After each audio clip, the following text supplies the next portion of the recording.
Welcome to Guide Guru. We hope this video helps. You begin by confirming saves and deciding which shutdown method to use. This prevents data loss.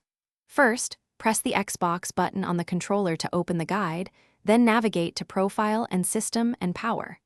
If the controller is low, use the console's power button on the front, press and release to start the menu.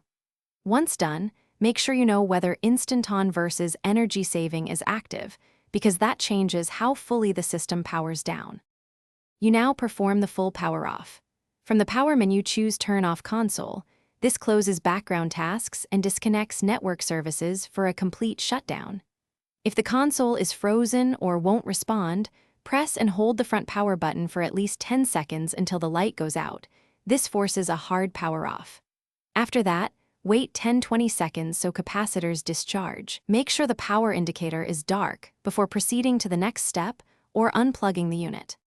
You finish by optionally unplugging the power cable for 60 seconds to fully reset the power supply, which helps if the console behaved oddly.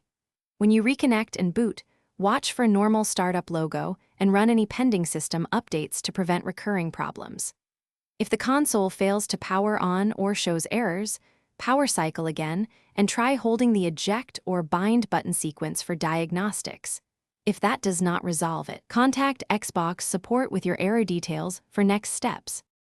Thanks for watching. Consider subscribing if we helped you today.